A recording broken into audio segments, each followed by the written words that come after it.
Welcome back to The Healthy Writer, where creativity meets wellness. Today you'll learn how to set your fears aside with Fear Setting by Tim Ferriss, who's a pretty cool guy with some good ideas. So let's start. So fear protected humans throughout the ages when we had predators chasing us and, all that good stuff. Responses like fight, flight, or freeze preserved us when our lives were in, the peak of danger. But since then, many of us today are privileged to not have life-threatening circumstances every day in our lives. And thus, when we experience ongoing fear, it's not really conducive to our well-being or our long-time goals. This fear setting exercise actually helped me start this channel. I had been thinking about this channel for about a year before I began it, and even probably much longer than that. I had always thought it would be fun to make YouTube videos when I was younger, but at that time I just didn't have a concise kind of idea for a channel.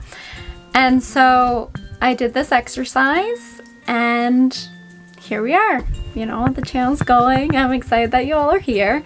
And then I also recently did the fear setting for anxieties I have around moving, and that helped me tremendously. Basically, it just helps you recognize your fears, and then some of the techniques in subsequent pages will be addressing those fears and what you can do if they happen or what you can do to prevent them from happening.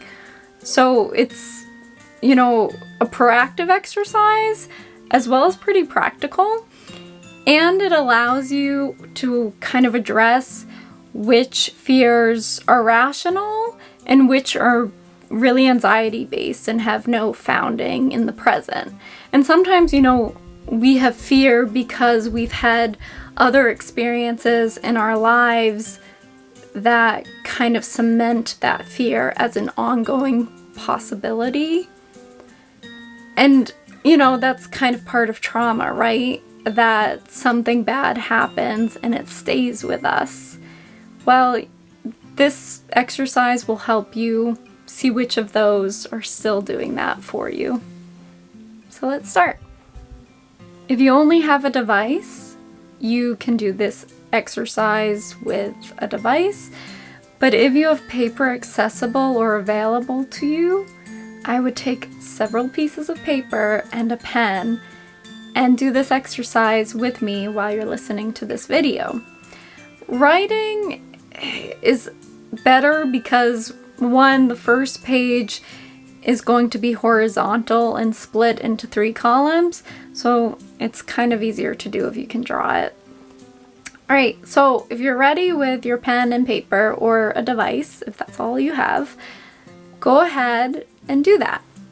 Split your paper, if you have paper, into 3 columns, and at the top of the page, write what it is you want to do. So you could phrase it in a what if. For me, I'm going to do, what if I wrote the fantasy series, or the first book of the fantasy series that I've been dreaming of since I was 12. And so I'm going to go ahead and do that. And then in the first column, I want you to write all the fears that you associate with that desire of yours. So in the case of the fantasy series, the top fear is probably it not being good enough. And so I'm going to write that. So write 10 to 20 of your fears, and we can just take a few minutes to do that.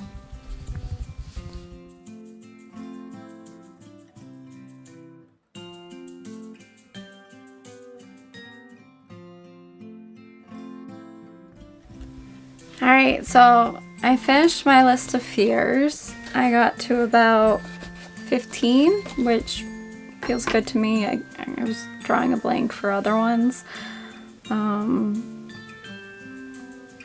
It's interesting writing these. So as I said, mine is about this fantasy series I've wanted to write. And I actually wrote various drafts when I was younger, but I haven't written a full draft in probably over a decade, which terrifies me.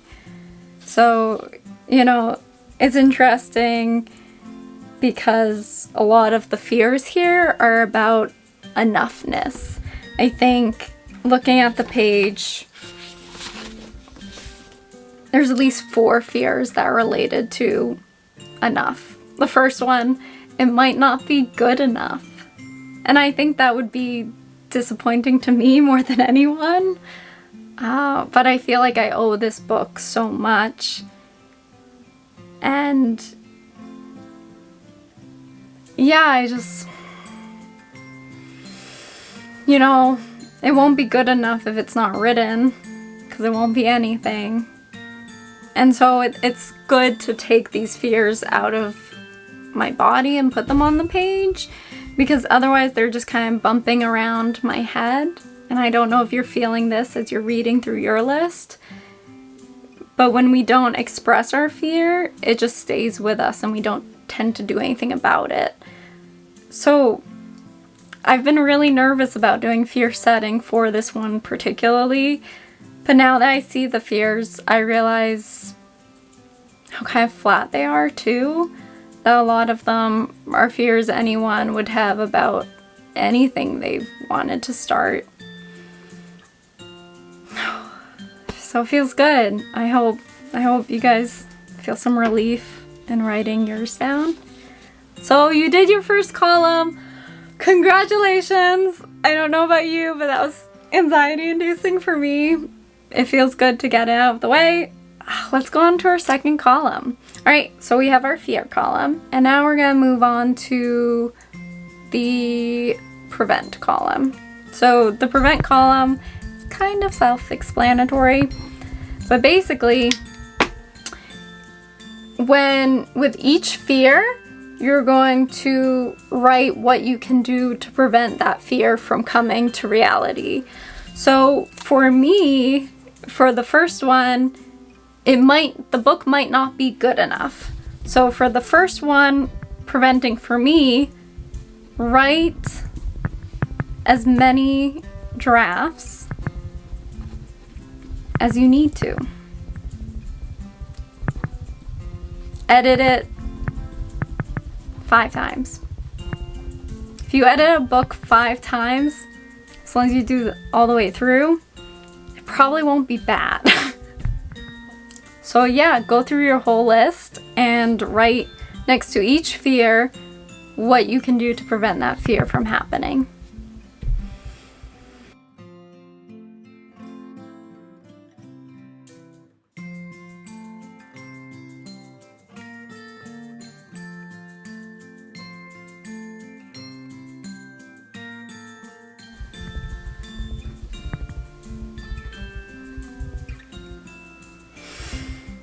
I wonder, so I'm filming this as I write these different columns, and I wonder how my expressions vary from when I'm writing the fears, from writing the prevent. I could feel myself smiling more as I wrote the prevent column.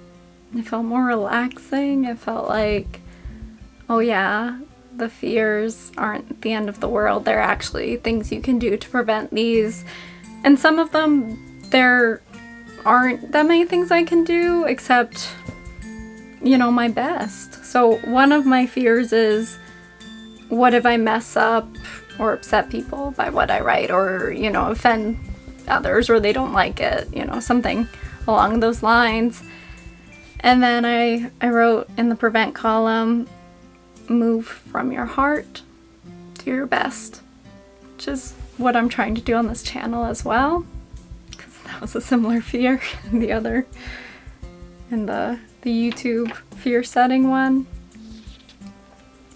Alright, so I hope you found the prevent column likewise uplifting for you. And now we can move on to the next column, which is repair. What happens if the fear isn't prevented? How can you repair whatever happened.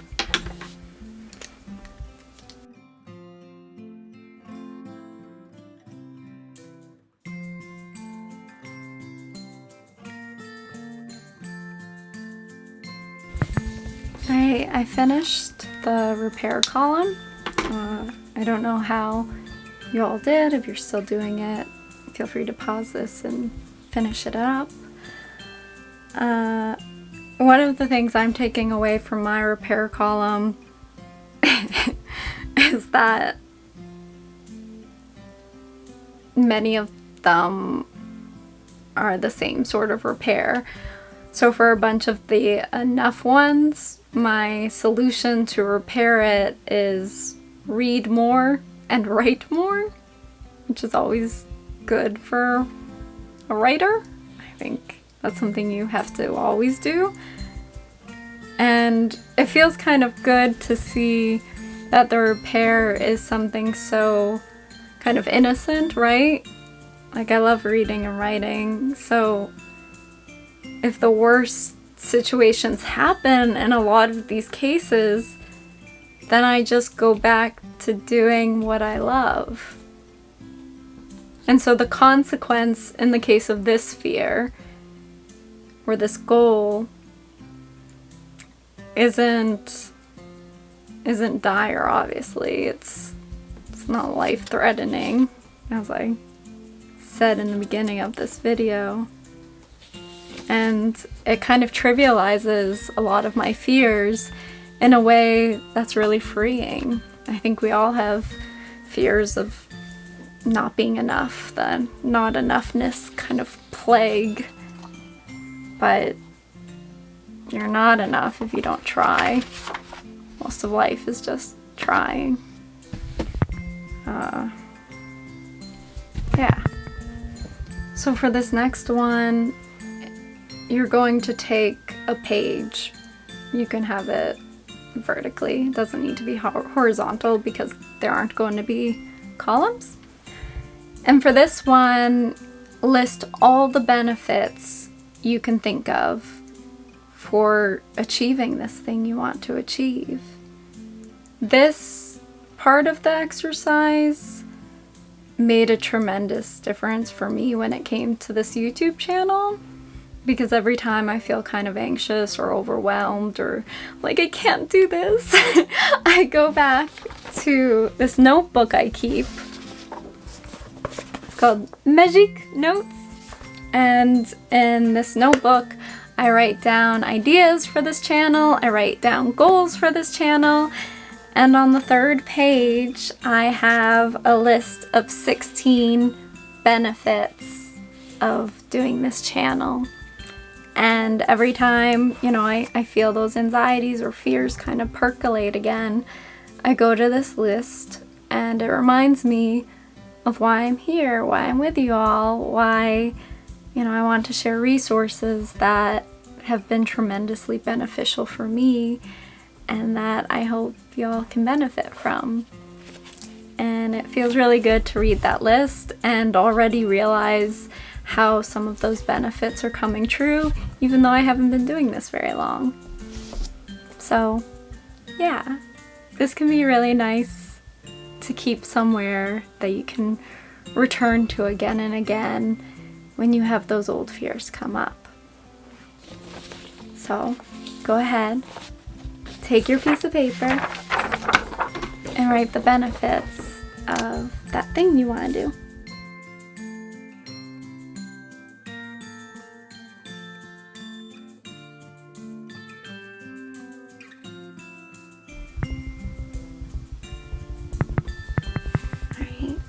I did that. It's pretty easy. Let's write the benefits. Alright, for the last page, write the cost of inaction. What is the consequence of not doing this thing? And get very detailed. What is the cost of inaction in 6 months? What is the cost of action in a year? And what is the cost of inaction in 3 years, I want to say? Yes, 3 years.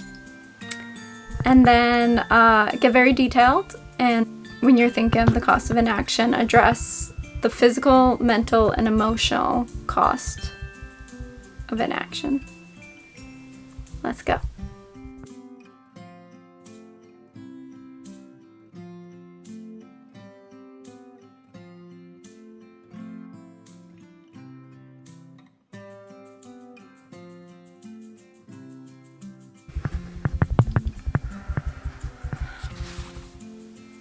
Now that you have this all written out, how do you feel? Check in with your body. Do you feel more relaxed? Do you feel invigorated? Do you feel like you have a plan? You might find that the cost of inaction or the benefits don't actually exceed the risks.